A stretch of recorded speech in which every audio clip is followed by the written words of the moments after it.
नमस्कार दोस्तों, आज हम बात करेंगे विश्व के सबसे भयानक धर्म युद्ध जिसमें 50,000 योद्धा 12 साल की उम्र से कम के थे। इस दुनिया में जो सही दिखता है वह कई बार गलत हो सकता है और जो गलत दिखता है वह सही हो सकता है। लाखों लोगों को मारकर क्या किसी जमीन के टुकड़े पर राज करना बुद्धि का सौदा माना जाएगा? लेकिन इस दुनिया में ऐसा कई बार हुआ है और शायद आगे भी होगा। अभी तक विश्व में जो लड़ाइयाँ लड़ी गई हैं उनमें से आधे से अधिक तो धर्म और विचारधारा के कारण हुई है। असल में इंसान की तासीर शुरू से ही हिंसक रही है। किसी की चीज को हथियार लेना और उस पर कब्जा कर लेना, ऐसा इंसान शुरू से करता आ रहा है। ऐसा ही कुछ उस समय इजराइल में हो रहा था। यरूशलेम के ऊपर हक जताने के लिए बार बार युद्ध हो रहे थे।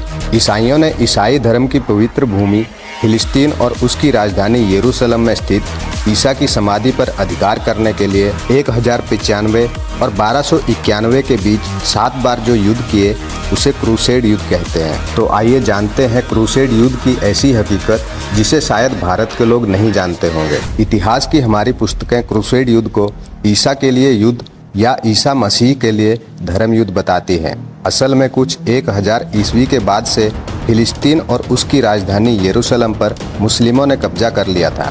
तब ईसाई लोगों ने ईसा की आज़ादी के लिए कुछ 7 युद्ध लड़े थे जिनको आज धर्म युद्ध के नाम से जाना जाता है।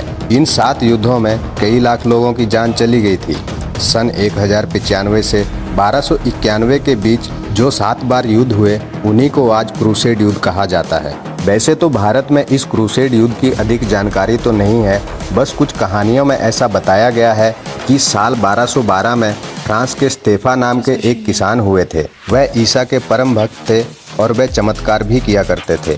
एक बार इन्होंने घोषणा की थी कि उनको ईसा ने बताया है कि बालकों की सेना बनाकर मुस्लिमों से यरूशलेम को आज़ाद कराओ। जब लोगों ने इस किसान की यह बात सुनी तो राज्य में प्रचार किया गया कि यरूशलेम को आज़ाद कराने के लिए बालकों की आवश्यकता है। इस प्रकार कई जगह बताया गया है कि 50,000 बालक जिनकी उम्र 12 साल और उससे कम थी वह धर्म युद्ध के लिए तैयार किए गए थे। इस प्रकार आगे इस घटना में उल्लेख है कि लगभग 7 पानी के जहाज बालकों से भरे हुए युद्ध के लिए यरूशलेम की तरफ निकले थे। इनमें से 2 तो समुद्र में ही डूब गए थे, ऐसा बताया गया है। और बाकी बालकों ने आज जहां इजराइल है वहां मुस्लिमों से युद्ध लड़ा था। इस युद्ध में बालकों ने वैसे तो काफी टक्कर से तो लड़ाई लड़ी ही थी, किंतु युद्ध का परिणाम बालकों के हक में नहीं गया था। तब जो बच्चे युद्ध में बंदी बनाए गए थे उनको सिकंदरिया में दास बनाकर ऊंचे दामों में बेचा गया था। तो इस प्रकार से विश्व का ये क्रूसेड युद्ध इकलौता ऐसा धर्म युद्ध रहा है जिसमें इतनी छोटी उम्र के योद्धाओं ने हिस्सा लिया था।